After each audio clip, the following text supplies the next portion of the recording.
You're caught in the Joz of Life.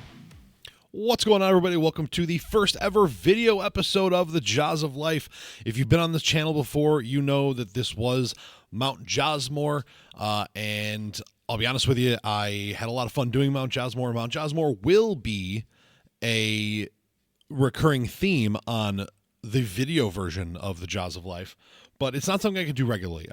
Shoehorning myself into one shtick was very, very difficult. I found it hard to find topics to talk about. And if you know me, I'm very talkative. I'm a man of many words, and I'm very long-winded, as I'm sure if you've paid attention to this point, you know that. So I'm going to do Mount Josmore's on this version of the Joz of Life, but I'm not going to do one every episode, I don't think.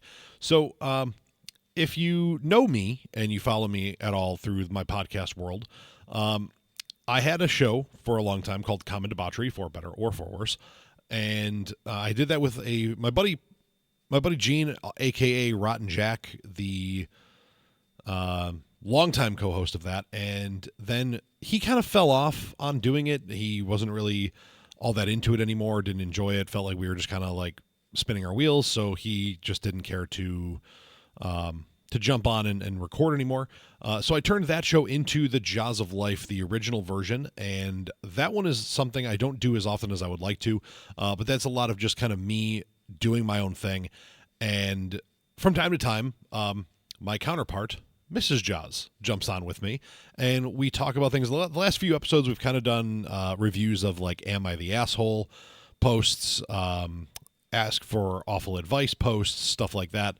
But really, it's just a kind of a show about literally anything and everything that you can think of, and whatever is fitting the mode at the moment, which is why it's the Joz of Life, because it's about life. I do very strictly adhere to the same two standard rules that I had when it came to the Common Debauchery show, which was, it's a show about nothing and everything except religion and politics. We won't go there. I'll be honest with you. Who knows? In this day and age, I might venture into the world of religion and or politics at points, but I'm not trying to be overtly divisive. I'm not the guy who chases clicks by talking about hot button things or just saying things to get people to react. It's not really my cup of tea. It's not my shtick. It's not my jam. Never has been, never will be. It's just not something that I think is quality.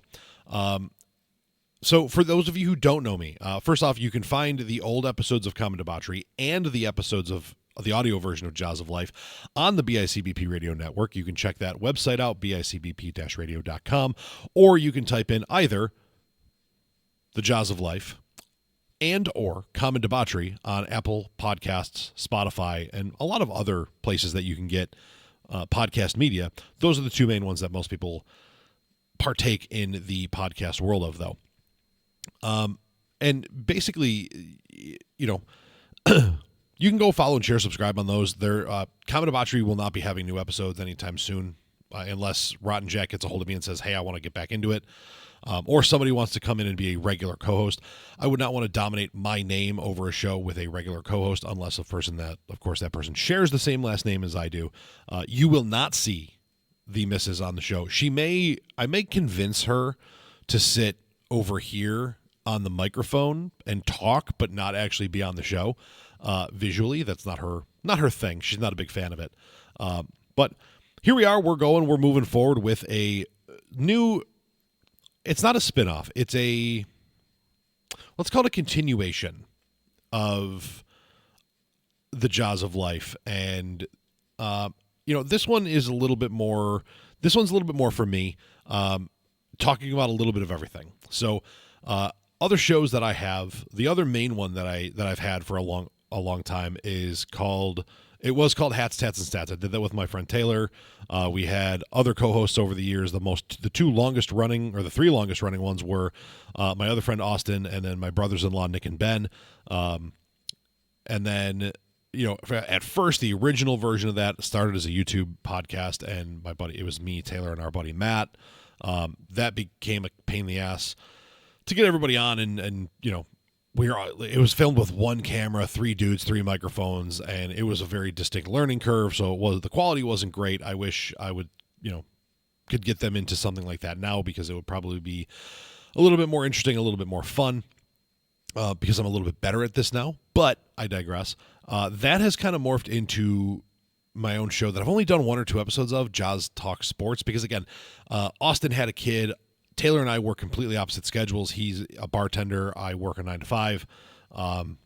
So we don't really spend a ton of time together with that one.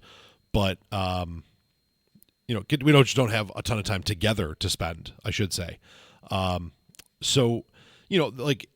Nick and Ben are both working full time now, and it just got to be a lot. And Austin had a kid. I think I mentioned that. So it became hard to get people on all the time regularly and do something consistently. And the key to this whole podcast ordeal is consistency. People look for weekly shows. They look for, the same day, same time. And I'm going to try to put this, an episode of this out once a week if I can. My goal is really once every other week, because I am busy. I do work multiple jobs, and I just have a lot going on. So I'm going to try to do that. I love doing this. This is almost therapeutic for me. This is something I very much enjoy doing, something I very much,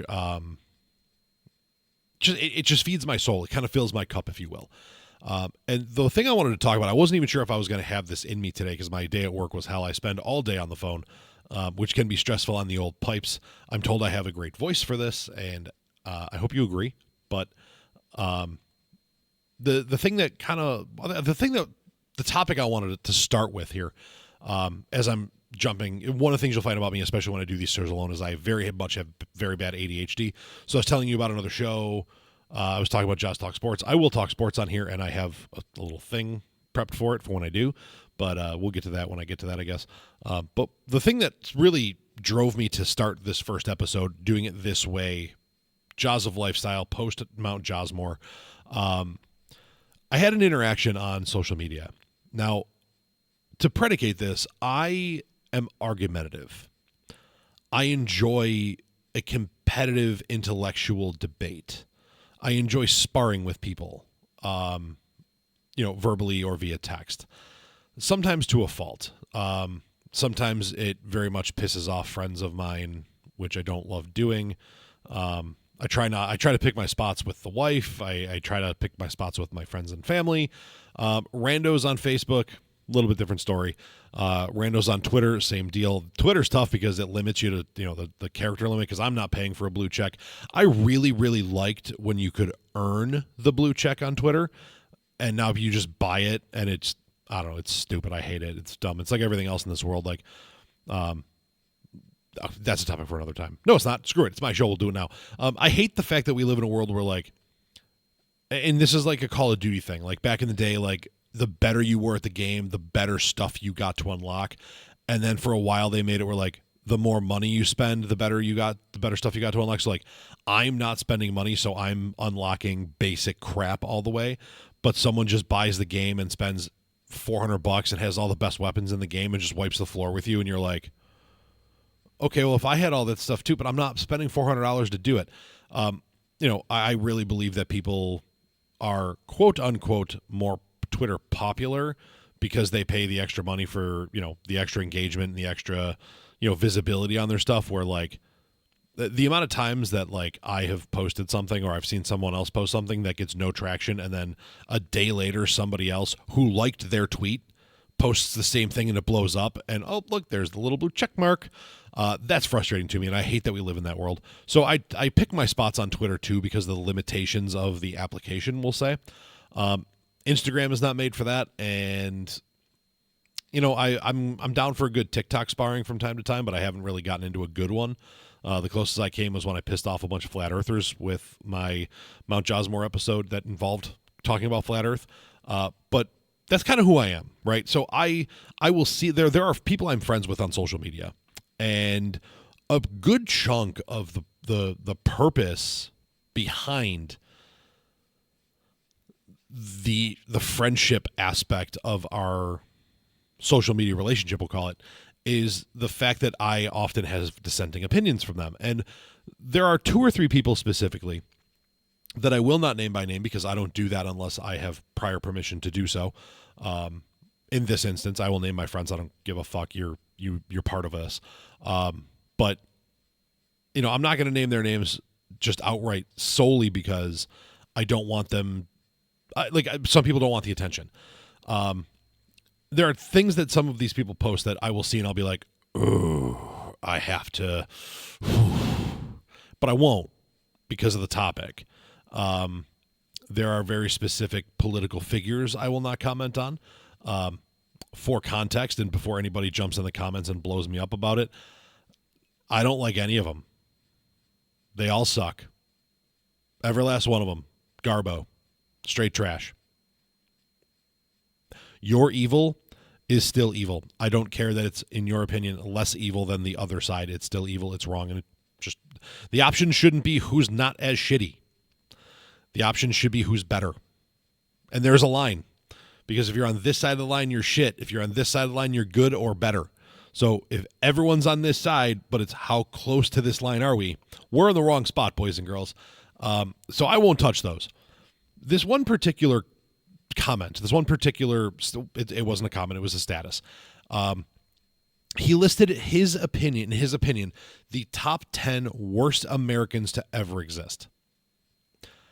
On that list was the current president at number 1. And if you saw his other posts, that's not a shock to anybody. You may agree with that, you may not. I have questions, my own thing, whatever. He's a jackass. He sucks. The whole point of me telling this story is I have questions on what qualifies somebody, in your opinion, as the worst American. John Wilkes Booth was on there. There were a couple other politicians. There was, I believe, somebody prominent in a priesthood that used a radio show to spread hate messages over the airwaves. More corrupt politicians. A lot of a lot of names I didn't recognize right off the bat. He did put a little explanation on all of them and why he felt that they belonged there. And the first thing I looked at was the one dude that I know, there were 2 people who had committed the act of Control-Alt-Deleting somebody. And one of them was John Wilkes Booth. And the other one, I don't remember the name off the top of my head, and I'm not going to pull up Facebook to go look because I'm not going to be that guy who's talking to you alone but then making you watch me pull something up on social media.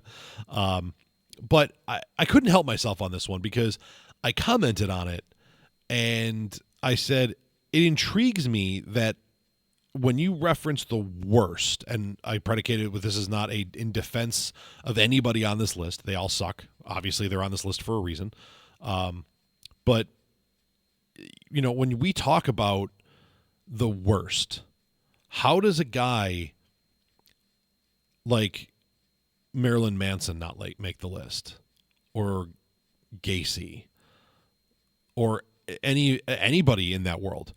And I listed quite a few of them. I want to say the one guy's last name was Little. He was the highest body count of any American serial killer. Confirmed 60 up to 93 to 95 bodies to his credit. Was arrested as recently as 2014 for it, by the way. And it was one of those things where how does that guy not make the list? This guy stole money as a politician and he's worse than that? I don't know, the Manson family ruined hundreds of lives. That dude's responsible for at least 9 deaths, if not countless more. Embezzling some money is worse than that, in your opinion? And I asked that question. I was out of curiosity, how do people in that realm, not one of them made that list? And, his reply was you make a great point. I was kind of flying off the seat of my pants here. And I brought up the fact that, this man was a teacher. And I made mention to him, I didn't know what subject he taught, but, I did know he was a teacher. And in turn, his brain goes to a different place than somebody like me who spent 10 plus years behind the walls. Again, worked 10 years behind the walls. I'm told I need to predicate that. I enjoy saying that I was in there. And letting people go, what? But everyone who knows me knows what I'm talking about. I refer to it on all my podcasts as I was a day camp counselor because that's what it felt like most days. But I will not tell stories from there all too terribly often on the show. Sorry, that's another thing that I'm working on. That you'll have to, if I ever get done with it, you'll have to wait for it. But the like I look at it and say, like, okay, so I spent 10 years in a place where I worked with, near, and around the scourge of the universe, right? So like my brain is predetermined to say what is the worst. Well, people who force themselves on other people who unalive other people, people who do things that cause other people harm, like that type of thing. Him as an academic, and now it turns out he's a math teacher, but history was his love, is the way he put it to me. So he went to an academic place of people in places of prominence and power, right? So I look at it and say, okay, well, like you look at a guy like Charles Manson, and he came to a place of power in his world and in his area from nothing. Like he was literally a nobody.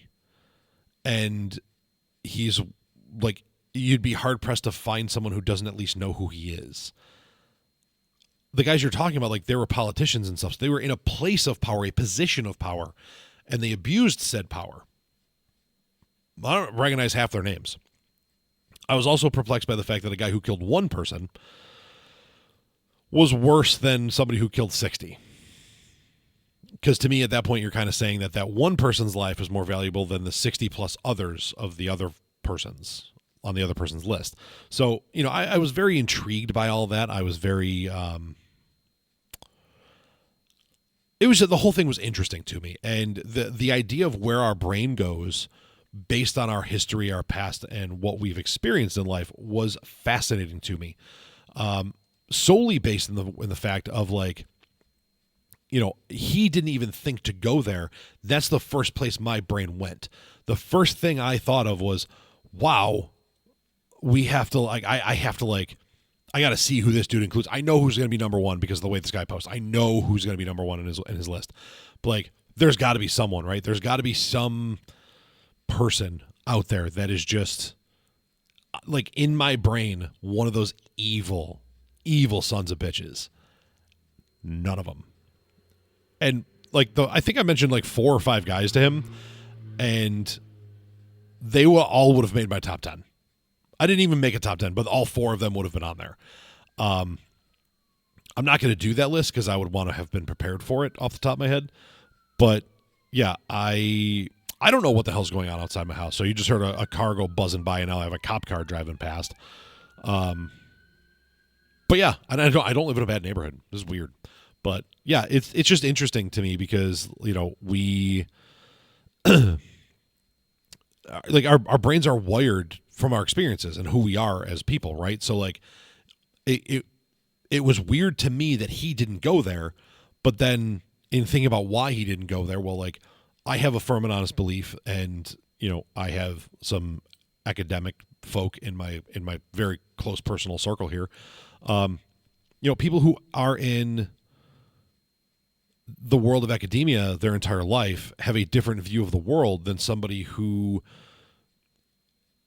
A, from somebody who isn't in that, and B, somebody who is on the opposite side of that, which is where I consider where I was, being in a world of, being surrounded by criminals and bad guys and whatever. Like, it's just interesting how that shapes your view and your thought process and your brain train. And the whole thing was fascinating to me. So I'd be interested to see, like, if you're listening to this, you've made it this far, throw it in the comments. Who, in your opinion, are some of the worst Americans that have ever lived? I will tell you that I will not entertain bullshit. The same rules kind of apply here. Don't be a troll in the comment section. Don't be an asshole. There's enough of that in the world, and the show in the comment section, I really don't want that to be it. So be better than that. Be a better person than that. I am the type of person, and the reason I say that is I'm the type of person that I tell people all the time I stand on business. If I say something, I say it, and I will stand on it. I will not say it anonymously, and I will not say it behind the guise of a keyboard and a burner account or anything along those lines. And because I do choose to do this, and I do choose to live this way, one, it makes me think twice about what I say and who I say it to. And 2, it kind of keeps some bullshit out of the world. Like, we all think things. We all think things that we should never say. The problem is the internet has provided us an avenue to say it without repercussion because our name and face don't need to be attached to what we say anymore because of the use of burner accounts. I miss when Facebook, you needed a .edu email address to have a Facebook page. I think there should be deeper and stiffer verification processes for social media. I don't think you should be able to create just burner account after burner account for no reason. If you're going to post, like these people who post like dank memes and all these like really savage, dark things, but they do it from, behind the lens of some kind. Like, you shouldn't be able to do that. In my opinion, you should stand on what you post. It should be attached to your name and your face at all times. Because I think the problem that we're seeing is this freedom and openness to be able to hide behind burner accounts and to hide behind fake profiles and everything else. It's essentially allowing people to foster the worst thoughts, right? So we're allowing people to, things that you would never say or do publicly, you're now able to do it without repercussion. So the reason that you weren't doing those things or saying those things is because you'd get your ass kicked, or you'd be told how much of a scumbag you are, a dirtbag you are. You'd be called out for it. Now you're allowed to do it and say it, and there are people who, one, don't care, have nothing to lose, that support it, or there's people who do the same thing you do that support you, and all it is an echo chamber of sewage, realistically. I don't know where I was going with all this, so that's fun. Welcome to the ADHD brain train that is your boy Joz and the Joz of Life. Talk myself in circles, talk myself round and round we go. And you know what? I will throw this in here. Welcome to a segment of. Oh, this is the full thing. I didn't mean to play the whole thing. But you know what? We're gonna play the whole thing. I made it. I created this for the start of my show, Joz Talk. So 30 more seconds. I hit the wrong button. My bad. But you're going to get a little intro into Joz of Life.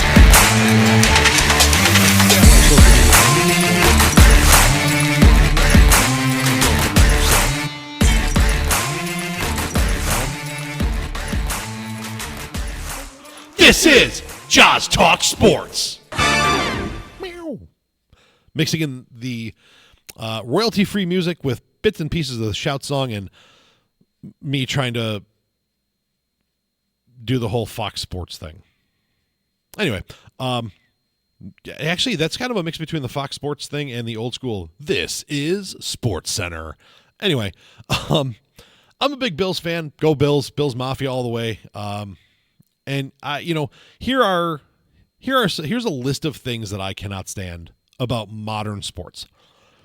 First and foremost, if you don't agree with, and this crosses off of sports too, but if you don't agree with me, you're an idiot. The phrase "you don't know ball," there are people that I know who know more about the game of football, specifically the actual game, the X's and O's of it all, than most people, and they get told they don't know ball by John in his mom's basement. I don't get it. The epitome of your knowledge is, I play Madden, I find the 3 plays that are unstoppable, and I run the score up on people. And then I'm going to base my opinions on players' abilities off Madden ratings, and I have 19 fantasy football teams. Never stepped on a field. Couldn't tell you what a 3-tech is. Couldn't explain to you why somebody, let's say Ed Oliver playing out of position as a 1-tech is struggling, and then he looks so much better certain games. Yeah, he's playing his normal position. He's really good at that position, but we needed him at the other spot because we have more backups at his spot because the other 3 guys at the other spot are hurt. I hate that. I hate the whole you don't know ball thing. I know I have friends that were at least formerly in the sports podcast community that would agree with me wholeheartedly on that. I hate the idea that like people say things for shock value. I really don't think as many people are as extreme in their views as they claim to be. They just like the attention they get when they are. And this specific phrase, we are wasting Josh Allen's prime. I don't think people realize. Now, yes, I want the Bills to win a Super Bowl more than anything, right? There's a long list of things that I would give for a Bills Super Bowl win. But what I need people to realize, it is not easy to win a Super Bowl. Like, you can say, oh, if Josh had Andy Reid, he would have 3 Super Bowls by now.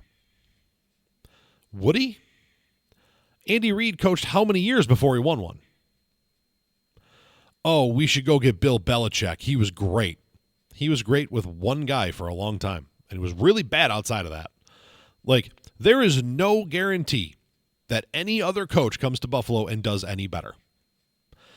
So the whole McDermott thing, it's a lot more on Bean right now, with the draft and the cap space and all this other stuff. Significantly more heat on him in the moment, but this entire thing that we as long as we have McDermott, we'll never win a Super Bowl. You don't know that you're assuming, and you're probably assuming right. And here's why you're assuming right: because you're predicting doom. You are like, it is highly unlikely that an NFL coach wins a Super Bowl. That's just a fact. I used to have the numbers memorized because I've gone on this tangent a shit ton of times, but like, there are only so many coaches out of the it's less than 600 coaches that have coached in the NFL, head coaches. And of that number, only like 35 of them, I think, have won Super Bowls. And of that number, only like 12 or 14 have won more than one. So like, it's incredible to me that the assumption is because the Bills have Josh Allen, any coach can come in and fix it. Well, there's not a whole lot to be fixed. Since McDermott took over as the Bills head coach, they're the second winningest team in the NFL, behind Patrick Mahomes and Andy Reid. There's only one small step to get to. There are technically 2 steps to take, but there's one step, right? We are the second best team in the NFL. We have won the second most games. There are teams that have won Super Bowls. Sure. Most of the time, we have been the team that lost to the team that won the Super Bowl. And most of the time, it's the Chiefs. Listen, I get it. You want to get past the hump. You got to get past the AFC Championship game. You have to. But that's not an easy thing to do. It's not just going to happen because we change coaches. Because here's the thing that people forget. What happens when you change head coaches? You sit here and think, in a perfect world, here's a guy that everybody wanted, Sean Payton, the Bills team. He would win a Super Bowl. Would he? He won one with Drew Brees his second year there. Pretty sure it was his second year. He didn't come close after that. Then he got suspended for trying to kill people on the field.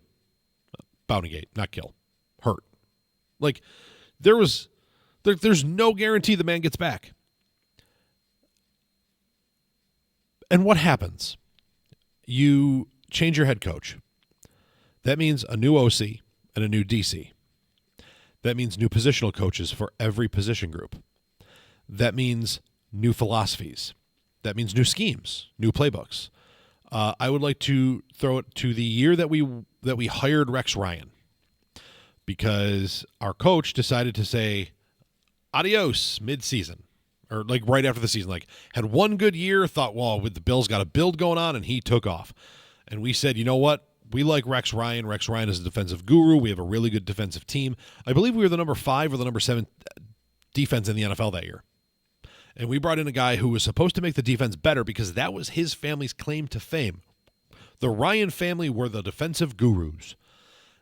And he took that team from 5th or 7th, whatever it was, to like the mid-20s because he changed things. He took a team that had the personnel for a really, really good lockdown 4-3 based defense that played really good football and almost made a playoff run that year. That we almost broke the drought that year, and had a really good foundation built. And then he said, "We're going to go to a 3-4 because that's what the Ryans run." And we had tackles that weren't built to be nose, because nose tackles and defensive tackles are not the same thing. A nose tackle and a one tech are pretty close, but there have been some very, very good one tech tackles out there. Or sorry, nose tackles, I need to say. And I don't know that the Bills currently have one.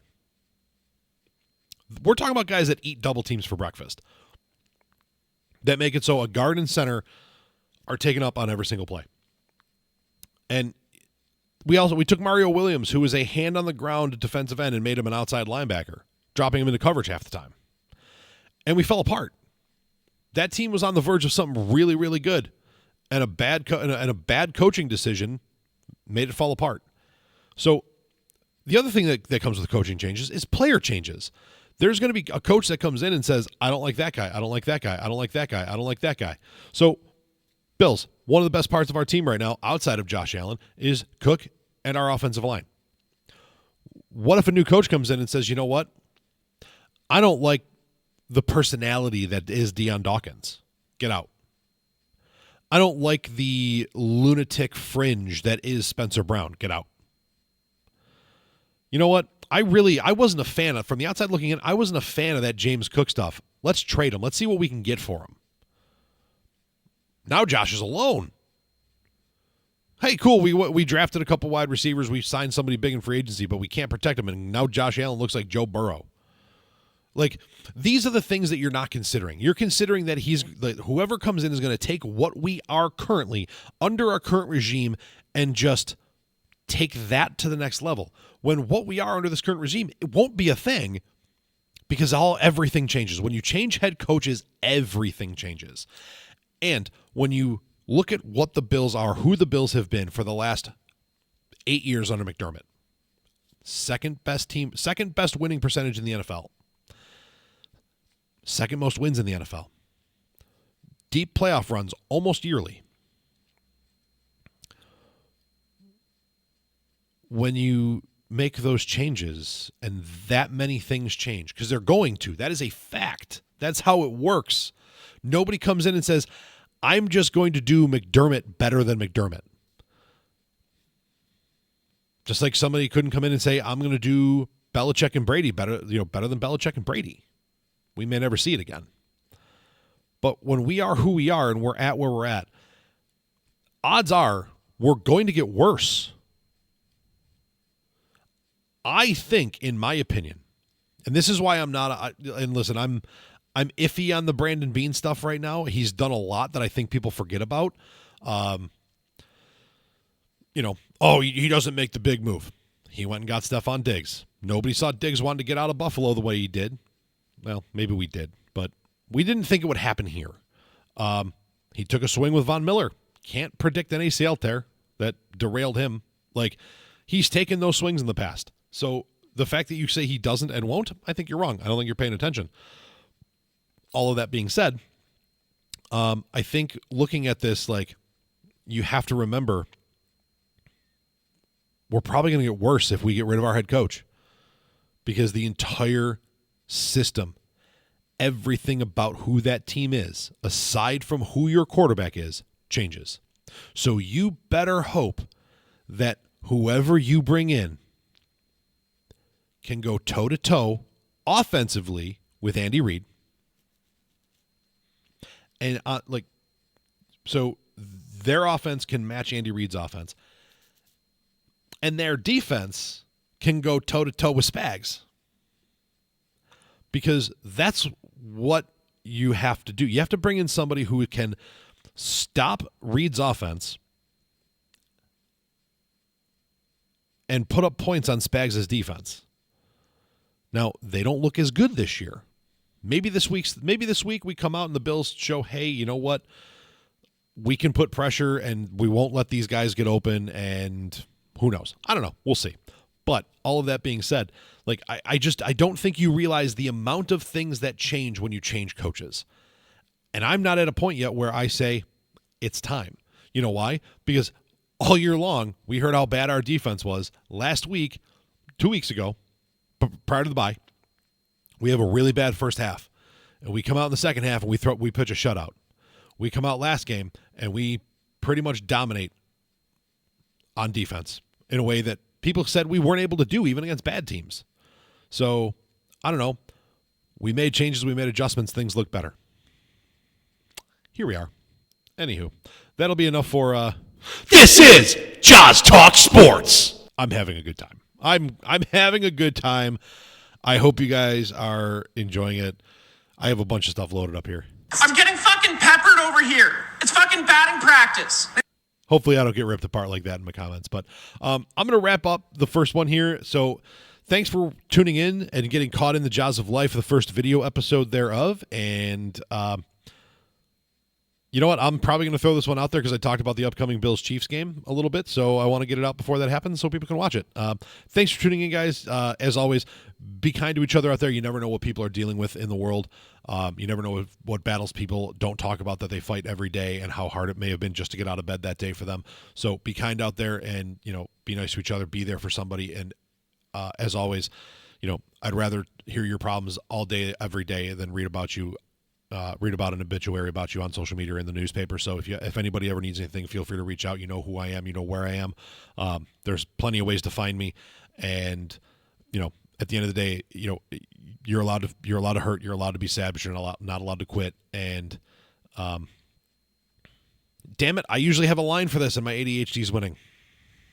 Oh, it's not going to rain forever, right? The sun will shine someday. Just keep going. Keep moving forward. Thanks for tuning in, guys. We'll catch you next time on The Joz of Life.